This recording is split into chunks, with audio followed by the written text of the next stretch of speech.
Construites par l'homme, les voies navigables artificielles relient les océans avec les hauts lieux de la production industrielle.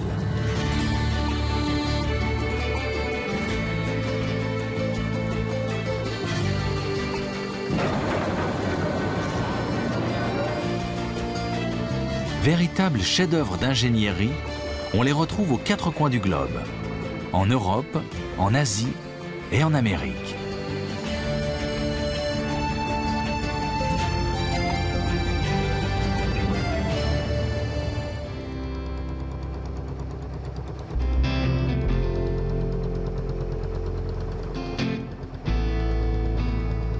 Pour Alan Holden, le canal Leeds-Liverpool représente beaucoup. Et c'est un peu pareil pour Benji, son fidèle compagnon. Avant, Alan travaillait sur ce canal. Désormais, il y passe tous ses étés, sur son bateau. J'ai de l'eau du canal qui coule dans mes veines. Ce que j'aime surtout, c'est que c'est un vrai livre d'images d'un bout à l'autre.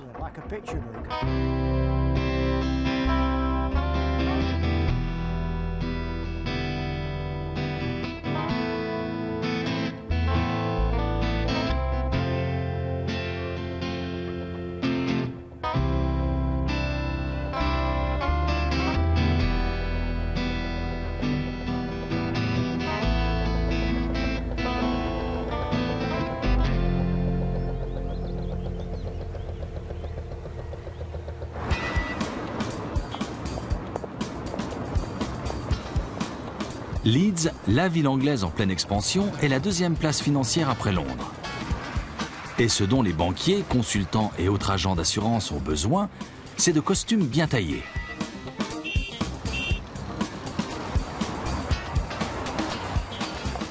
Voici l'homme de la situation. Toby Looper est traveling tailor, tailleur ambulant. Comme ses clients n'ont pas le temps de venir jusqu'à lui, c'est lui qui se déplace. Les stylistes rêvent tous d'ouvrir une boutique sous ces arcades. Les galeries de Victoria Quarter ont vu le jour à l'époque victorienne, quand l'industrie textile était florissante dans la région.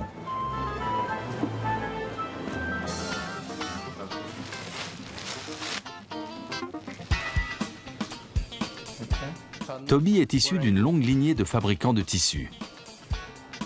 Comme tout tailleur qui se respecte, il ne fait que du sur-mesure. Il a des centaines d'échantillons sur lui. Ses clients peuvent choisir non seulement la couleur, la matière et le motif du tissu, mais aussi chaque détail, de la doublure au bouton.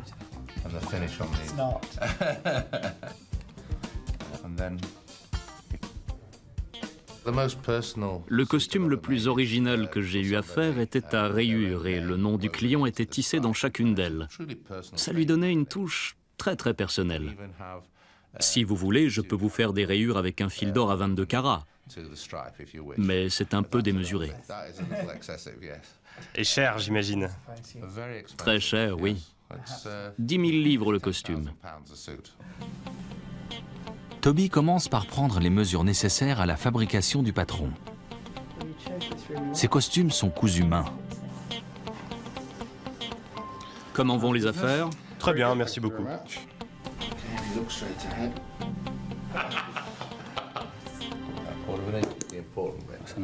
Il faut plus de 50 heures pour confectionner un costume sur mesure. Et Toby fera faire toutes les retouches nécessaires jusqu'à ce qu'il aille comme un gant à son client. Vous ne devez pas le sentir sur vous, comme si c'était une seconde peau. C'est cela pour moi le costume parfait. Bien sûr, on peut toujours améliorer quelque chose car c'est du tissu que nous travaillons, pas du métal.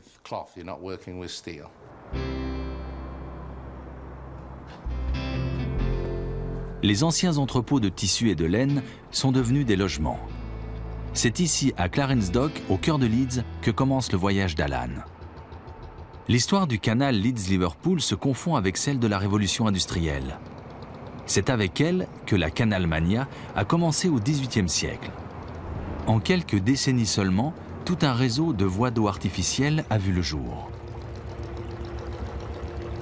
La Grande-Bretagne possède toujours le plus vaste système de canaux d'Europe. Et le canal Leeds-Liverpool est le plus long du pays avec ses 203 km.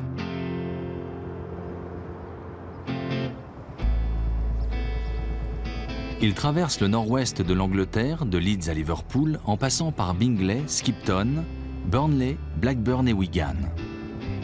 Sur sa trajectoire, il effleure les Yorkshire Dales, l'une des plus belles régions d'Angleterre.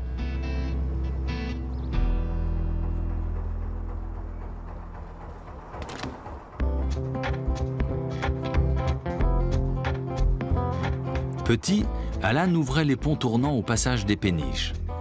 Puis un jour, on l'a laissé en conduire une lui-même. Et à 14 ans, il est devenu batelier à son tour. Je suis très chanceux d'avoir pu vivre la fin de cette époque et travailler sur des bateaux en bois avec ces hommes au caractère d'acier. On n'en verra plus des gars comme ça. C'est un privilège de les avoir côtoyés. C'est de l'histoire ancienne maintenant. Autrefois, il y avait ici un chantier naval. Aujourd'hui, l'endroit sert de mouillage aux narrowboats, ces péniches étroites typiques des canaux anglais. Colin Snowdon est ingénieur. Il passe ses week-ends ici. En semaine, il répare des bateaux de haute mer sur les côtes de la Manche.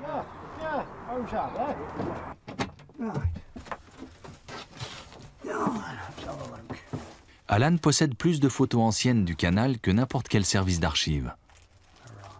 Il adore se replonger dans le passé avec ses compagnons de route. Comme la plupart des bateliers, il convoyait surtout du charbon, notamment pour les machines à vapeur qui faisaient fonctionner les métiers à tisser et à filer.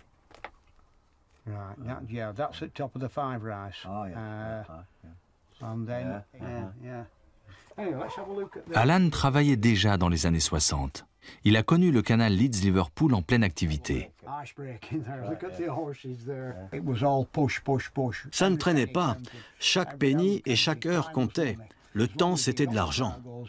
Je livrais ma marchandise, j'empochais mon dû et je repartais aussi sec. Mais j'étais mon propre patron. J'étais libre.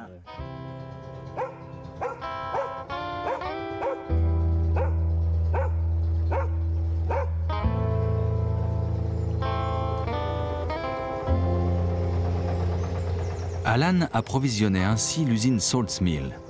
Son fondateur, Sir Titus Salt, a été le premier à importer de la laine d'alpaga d'Amérique du Sud au XIXe siècle. Jusqu'à la fin des années 80, on faisait de la laine peignée ici. L'usine englobe une immense cité ouvrière. Aujourd'hui, le site entier est inscrit au patrimoine mondial de l'UNESCO.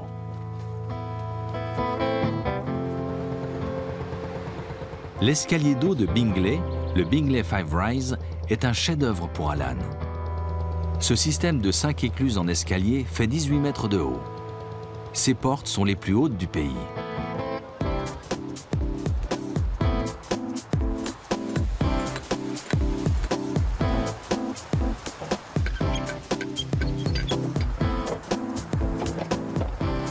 Il y a encore des éclusiers ici, ce qui n'est pas le cas pour la plupart des 91 écluses du canal.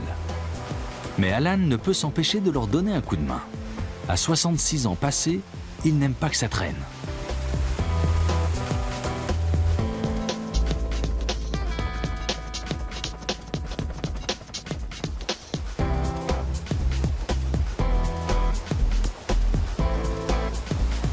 « 20 minutes plus tard, c'est plié.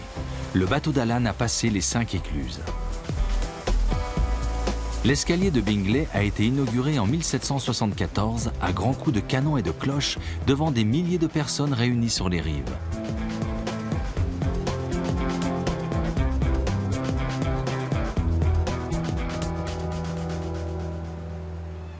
La petite ville de Bingley, dans le comté du Yorkshire, a aussi donné son nom à une race de chiens. Le Bingley Terrier était le fidèle compagnon des ouvriers qui l'emmenaient à la chasse à la loutre pendant leur temps libre. Aujourd'hui, son nom a changé. Il porte celui de la vallée dans laquelle coule le canal, l'Airedale.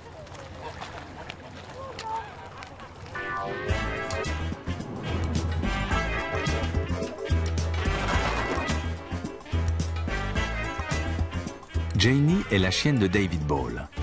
Il est retraité et a beaucoup de temps à lui consacrer.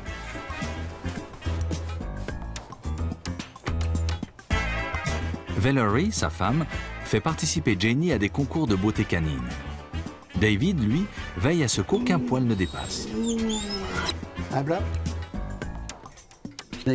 L'Airedale est un chien que les gens du Yorkshire se sont pratiquement créés sur mesure. Ils voulaient à la fois un bon compagnon et un chien qui les aide dans leurs activités. Et effectivement, l'Airedale sait faire beaucoup de choses. Pour midi, Valerie a préparé une spécialité locale, le traditionnel Yorkshire pudding. Cet accompagnement n'a pas son pareil pour absorber les sauces. En Angleterre, on ne conçoit pas le rôti du dimanche sans lui.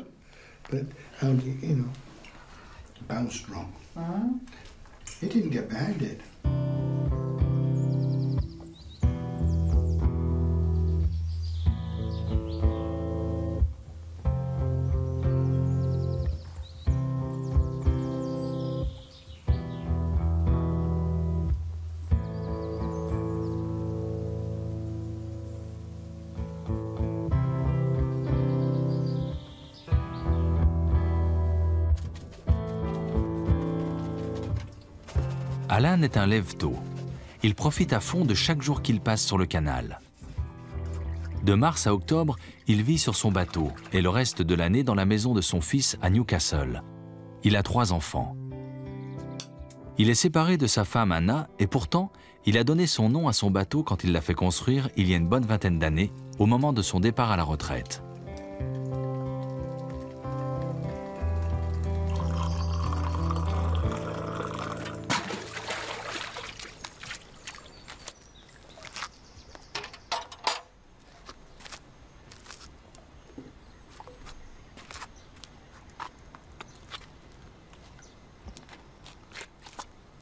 Alan n'est pas seul lors de ses excursions en bateau. Benji est toujours de la partie. Alan l'a eu tout petit. C'est un border collie, comme les chiens de la plupart des bergers de la région. Ils sont parfaits pour surveiller les moutons.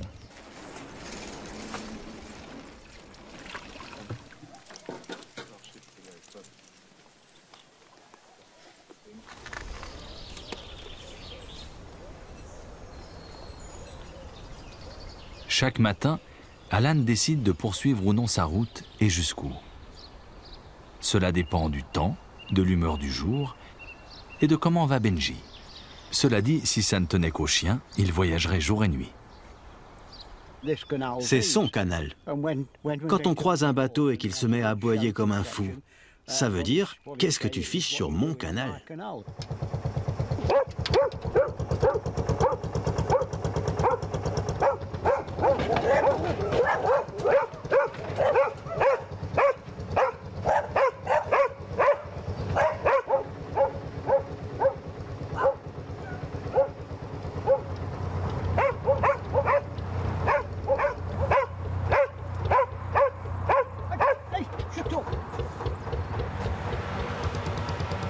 Le canal Leeds-Liverpool traverse les Pennines, une chaîne montagneuse appelée communément la colonne vertébrale de l'Angleterre. Sa présence a terriblement compliqué la construction de la voie d'eau.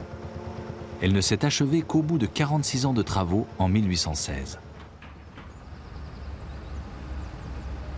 Les Pennines sont une des régions les plus pittoresques d'Angleterre.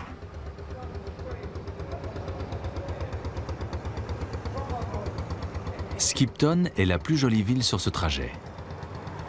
Au Moyen Âge, elle s'appelait Shiptown, la ville aux moutons. L'élevage se pratique encore beaucoup dans la région. Skipton compte 15 000 habitants et tout autour, les moutons sont bien plus nombreux. Bien des pubs leur doivent leur nom, comme le Royal Shepherd, littéralement le berger royal.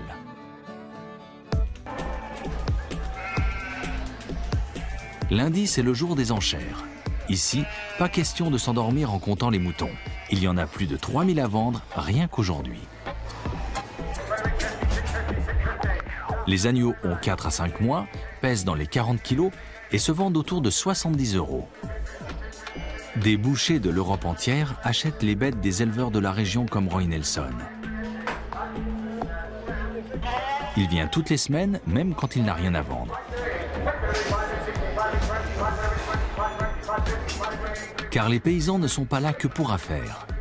À la salle des ventes, ils peuvent échanger les dernières nouvelles et surtout se retrouver enfin entre hommes. Ça change des moutons.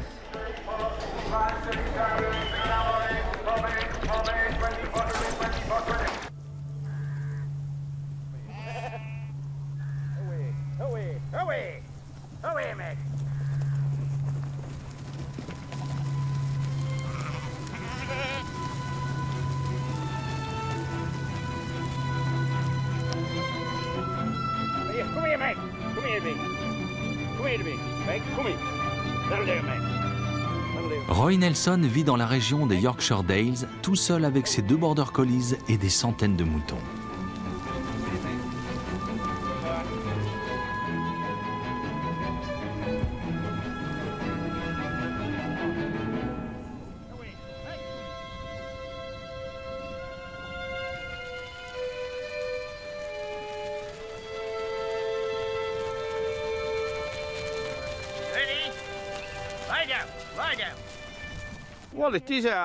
C'est du boulot, même si ça n'en a pas l'air.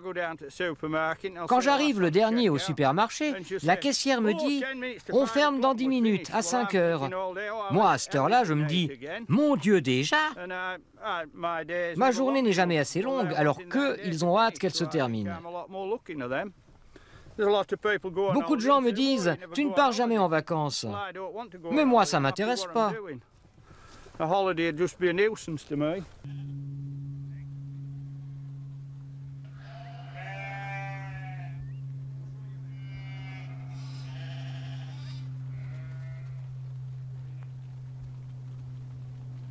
Roy a plus de 900 moutons. Aujourd'hui, il en descend une partie dans la vallée. Natalie Crisp vient à leur rencontre. Elle est tondeuse de moutons et de mai à juillet, elle passe de ferme en ferme. Elle a rendez-vous chez Roy à Bodley, l'un des villages les plus reculés de la région. Il y a tout de même une cabine téléphonique, mais seulement 2 habitants et 3 bâtiments. La maison de Roy, celle de son frère et leur bergerie commune.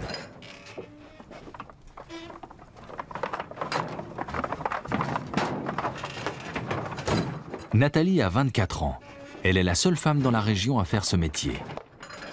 Mais tondre les moutons, elle en rêvait déjà quand elle était petite.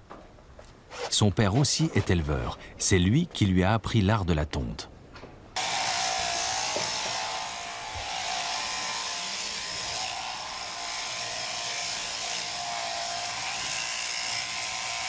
Et quand la saison se termine en Grande-Bretagne, Nathalie part travailler en Nouvelle-Zélande et en Suède.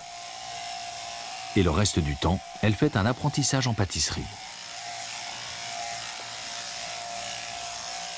Chaque mouton donne 3 kilos de laine. Elle était très recherchée autrefois dans les usines textiles, mais aujourd'hui elle ne se vend quasiment plus. Elle est trop rêche pour en faire des pulls et pas assez blanche pour les fabricants de tapis.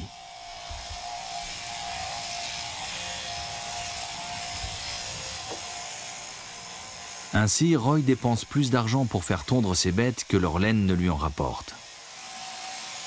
Il donne l'équivalent d'1,50 € par mouton à Nathalie. Et elle en tond jusqu'à 250 par jour.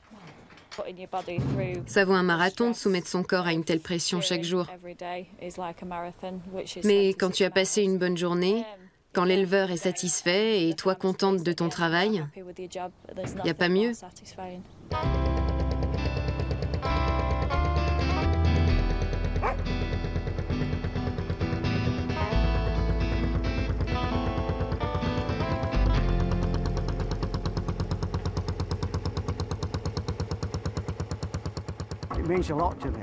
Mon bateau représente énormément pour moi.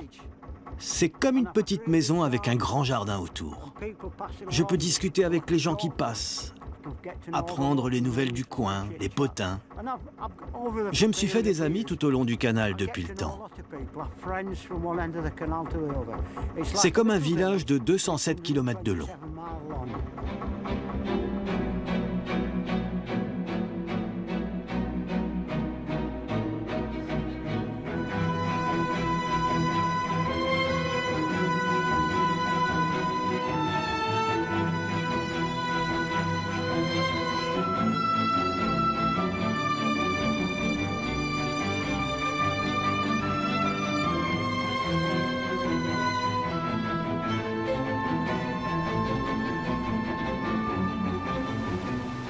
Steve Rawson est éclusier. Il est de ceux avec qui Alan aime bien discuter le coup.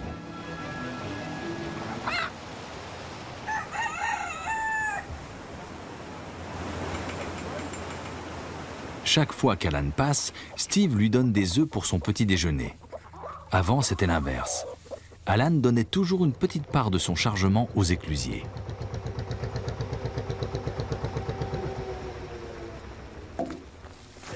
OK.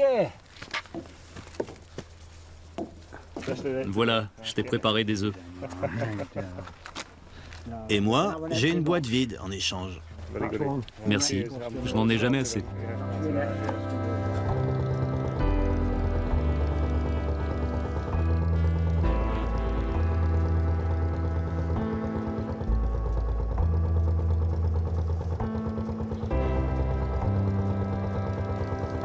En arrivant à Burnley, le canal prend de la hauteur.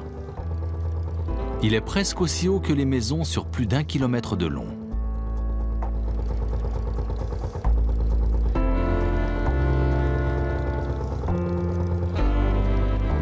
Burnley n'est plus qu'une ville dortoir.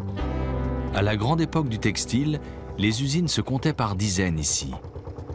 Dans le Yorkshire, on travaillait la laine de mouton et ici, dans le Lancashire, le coton. Il arrivait des colonies par le port de Liverpool, jusqu'à la Queen Street Mill par exemple.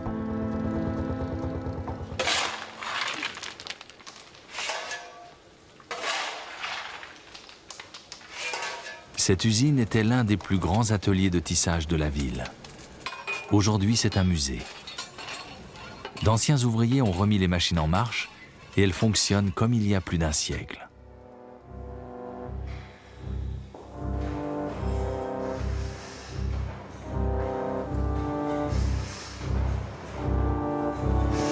La révolution industrielle ne se serait pas faite sans elle. La machine à vapeur est l'invention majeure du XVIIIe siècle. C'était elle, le cœur de chaque usine. Quand il cessait de battre, les ouvriers n'avaient pas de travail, donc pas un sou.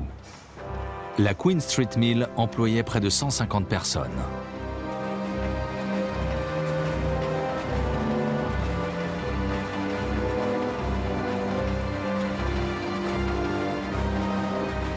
Le machiniste avait une grande responsabilité et traditionnellement il donnait à sa machine le prénom de sa femme. Il y avait un lien très fort entre lui et sa machine. Quand elle ne marchait pas bien, il l'entendait et le sentait même. Il la connaissait par cœur.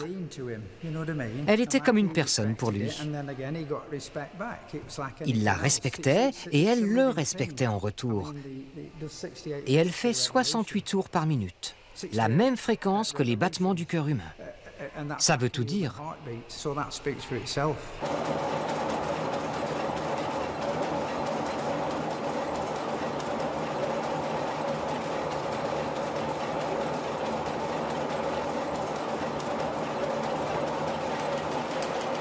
Autrefois, il y avait près d'1 millier de métiers à tisser ici, 3 fois plus qu'aujourd'hui.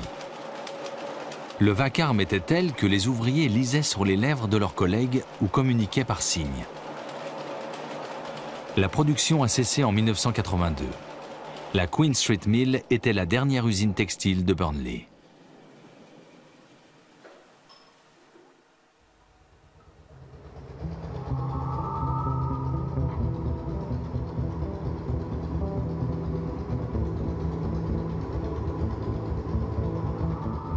Le bout du tunnel de Foulridge se trouve à 1,5 km. C'est le seul entre Leeds et Liverpool. Alan a de la chance car souvent ça bouchonne. La circulation ne peut se faire que dans un sens à la fois.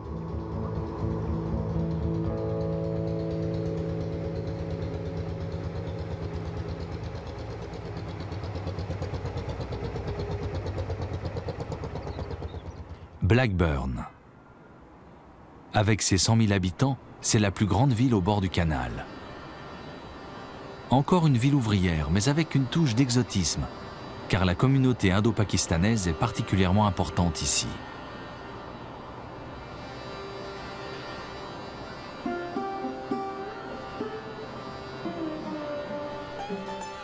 Leurs parents ont quitté leur pays pour venir travailler dans l'industrie textile.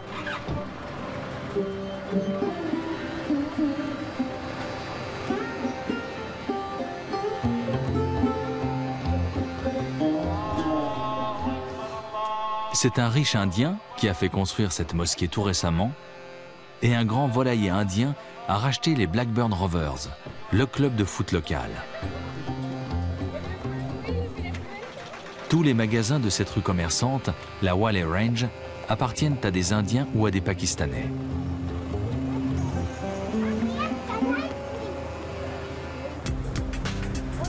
Tasnim Dod est à la recherche d'une robe de mariée avec sa mère et sa meilleure amie. La cérémonie a lieu dans 2 semaines et elle n'arrive toujours pas à choisir entre le blanc et le rouge. Autrement dit, entre une tenue à l'anglaise ou à l'indienne. La mère de Tasnim essaie de la décider à porter une robe rouge. Presque tout ce qui se vend ici est importé d'Inde, même les robes de mariée. It's heavy. Oh gosh, stunning. It's stunning.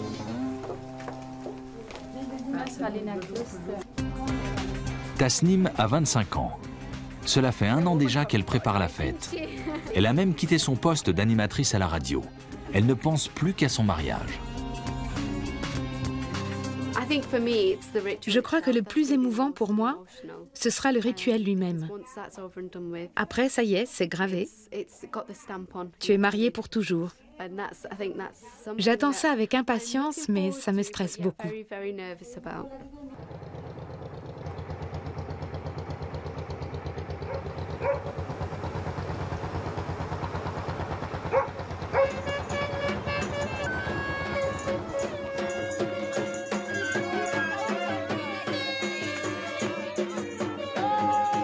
Tasnim, ses parents et son grand-père ont invité toute la famille de la mariée à assister au Mehndi 2 jours avant le mariage.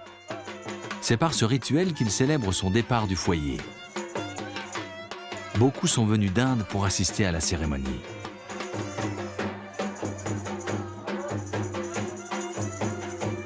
Le père de Tasnim, Inayat, est moniteur d'auto-école. Sa mère, Rabia, est secrétaire. Tasnim est leur seul enfant.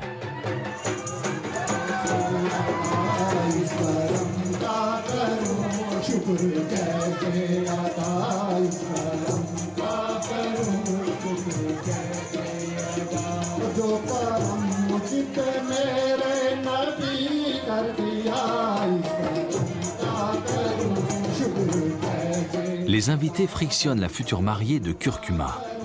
Cette épice est censée purifier l'épiderme et lui donner encore plus d'éclat. Puis, une amie de sa mère dessine sur sa peau les tatouages traditionnels au henné, les mehndi, que toute mariée indienne se doit de porter.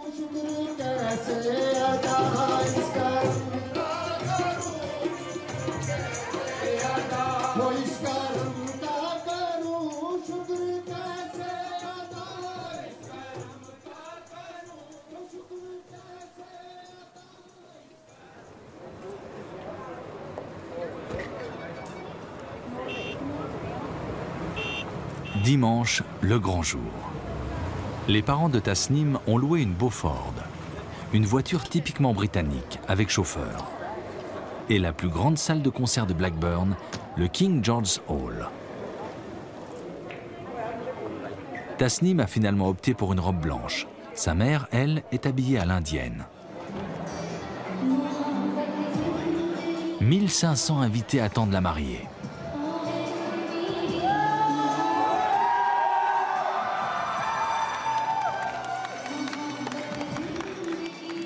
Et pour l'occasion, son futur mari, Asfaq, a pris la place des légendes du rock qui se produisent ici d'habitude. Tasnim le connaît depuis toujours. Asfaq est son cousin.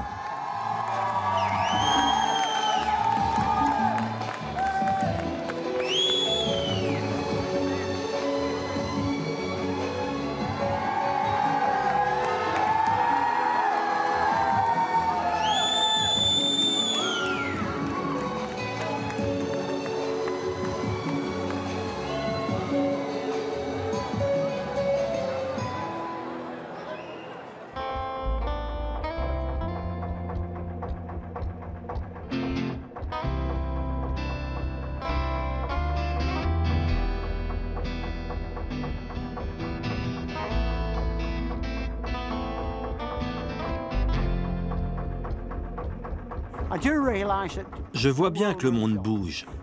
Je n'idéalise pas le passé. Pourquoi reviendrait-on au transport à l'ancienne par bateau? C'était un travail de forçat. Beaucoup de gens me disent « Quelle vie merveilleuse, tu passais tes journées à naviguer et en plus on te payait pour ça ». Un jour comme aujourd'hui, c'était agréable. Mais souvent il faisait froid, humide, et c'était une vraie galère.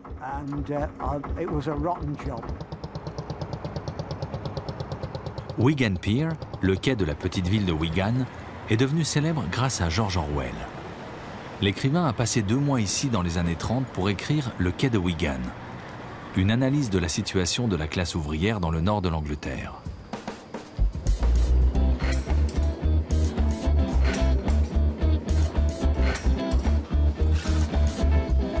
Les tourtes, les fameux pies, constituent le casse-croûte classique ici à midi. Aujourd'hui encore, on se moque des ouvriers de Wigan en les traitant de mangeurs de tourtes.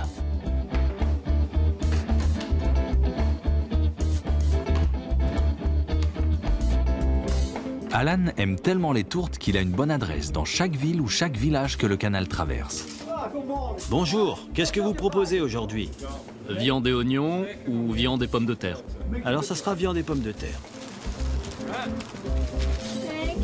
Le boucher et sa femme connaissent bien Alan. Ils lui donnent toujours des tourtes de la veille pour Benji.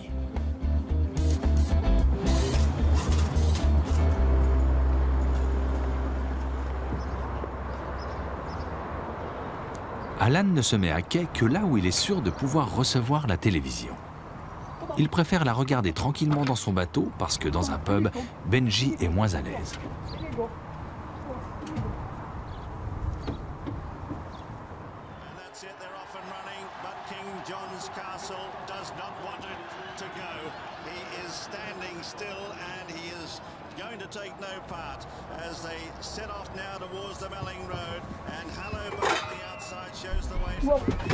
Nous sommes le 1er samedi d'avril et aujourd'hui, tout le pays regarde le Grand National, la plus grande course hippique de Grande-Bretagne.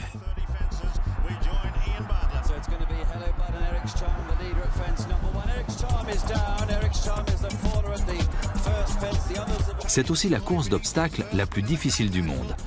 40 concurrents s'affrontent sur un peu plus de 7 km semés de 30 sauts d'obstacles.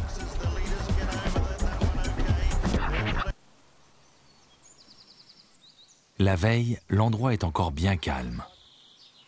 L'hippodrome se trouve à Aintree, dans la banlieue nord de Liverpool. Jane est londonienne, mais elle participe chaque année bénévolement à l'organisation du Grand National. À peine sur les lieux, elle se rend directement sur la ligne d'arrivée. C'est là qu'est enterré Red Rum, le seul étalon 3 fois vainqueur de la course. Comme il aimait les bonbons à la menthe, ses fans ne déposent pas de fleurs sur sa tombe, mais ses pastilles préférées. À 7 ans, j'ai vu la course sur une télévision noir et blanc à Londres. Et ça m'a beaucoup marqué. C'est le reflet de la vie, avec ses hauts, ses bas. Ici, tout est possible. Un outsider peut gagner à 100 contre 1. Ce n'est pas systématiquement le meilleur cheval qui gagne. Le moins bon peut aussi l'emporter. Après le signal de départ, tout peut arriver. 70 000 spectateurs vont suivre la course. Les bookmakers se frottent les mains. Les Britanniques, très joueurs, parient plus pour le Grand National que pour toute autre course.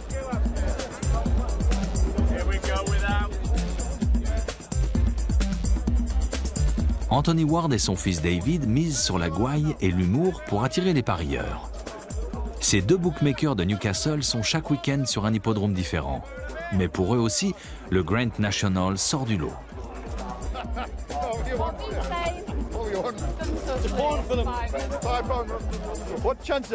Quelle possibilité a-t-on de nos jours pour rencontrer du monde? Les gens passent leur journée dans des bureaux, devant un ordinateur. Ici, ils se lâchent. Ils boivent des coups, ils rencontrent des gens, ils discutent. C'est un véritable événement social. Le vendredi est traditionnellement la journée des dames. Mais ici, le Ladies' Day n'est pas réservé à la haute société. Toutes les classes s'y côtoient et l'on y vient autant pour dévoiler ses plus beaux atours dans le cadre d'un concours de beauté que pour boire un verre.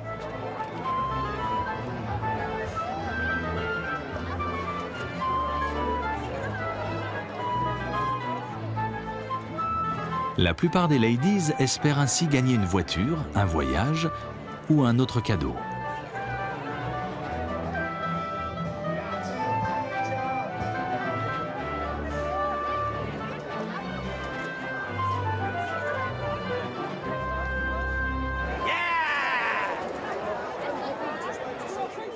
Peu avant le départ de la course, Jane orchestre le défilé des vainqueurs des années précédentes. Ça me fait de l'effet. Mais je ne suis pas la seule. Beaucoup de gens ont des frissons quand ils descendent sur la piste du Grand National.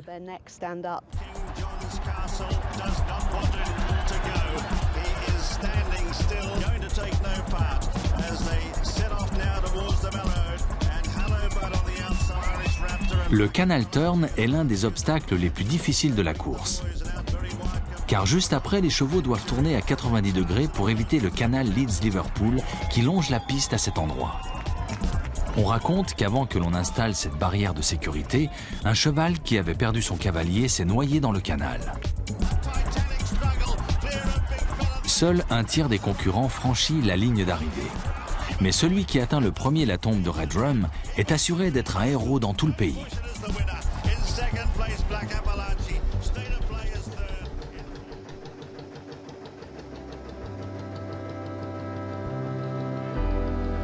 Cela faisait bien longtemps qu'Alan n'était pas revenu à Stanley Dock. Cet ancien entrepôt de tabac était jadis le plus grand bâtiment en briques du monde. À l'époque, Alan venait souvent charger sa péniche ici. Stanley Dock fait partie du vieux port de Liverpool, aujourd'hui inscrit au patrimoine mondial de l'UNESCO.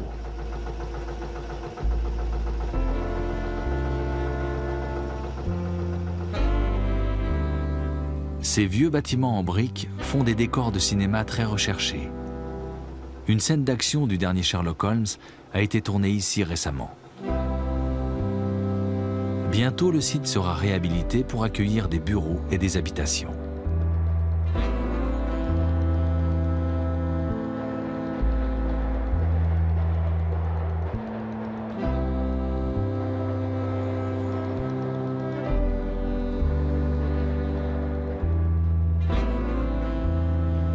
La ville de Liverpool, située au bord de la rivière Mersey, s'est fait connaître dans le monde entier grâce à son dynamisme musical. Dans les années 50, les marins y rapportaient toutes les nouveautés d'Amérique du Nord. C'est ainsi qu'est né le Mersey Beat, qui a révolutionné la pop et la ville avec elle.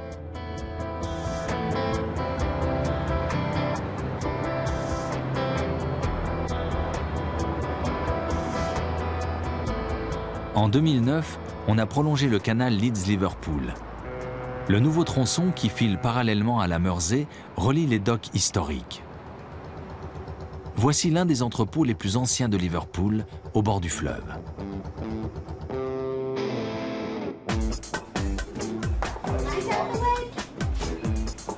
C'est ici que les studios Vulcan se sont installés. Les musiciens peuvent y répéter, louer du matériel et enregistrer des disques. Barry Jenkins était bookmaker jusqu'au jour où il a fait faillite et ouvert ses studios. Ni lui ni sa fille Trish n'ont jamais joué dans un groupe. Et pourtant, ils sont tous les deux de Liverpool. Comme les 4 garçons dans le vent. Les Beatles sont omniprésents dans cette ville. Elle vit encore de leur renommée.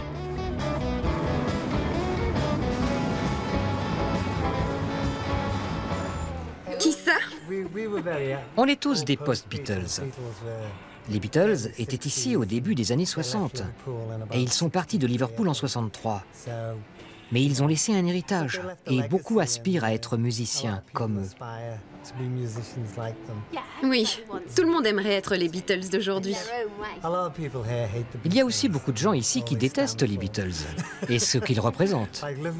À Liverpool, il n'y a que 2 clans. Il y a ceux qui adorent les Beatles et ceux qui les détestent. Quoi qu'il en soit, leur esprit flotte toujours dans les 16 salles de répétition des studios.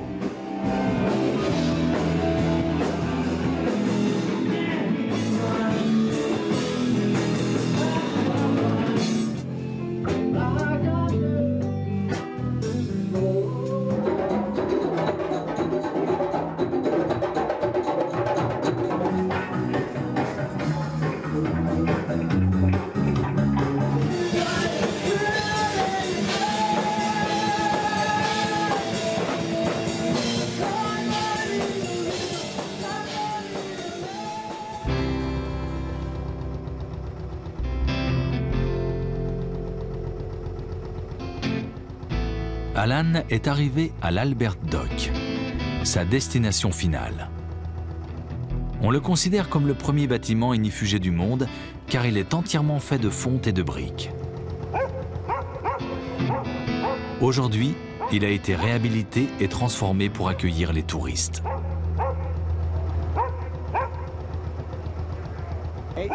C'est un sentiment mitigé. Je suis à la fois triste et fasciné de voir ce que c'est devenu.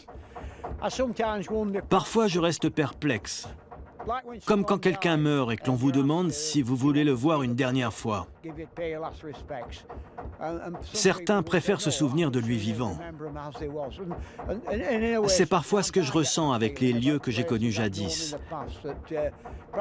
Il vaudrait peut-être mieux ne pas y revenir.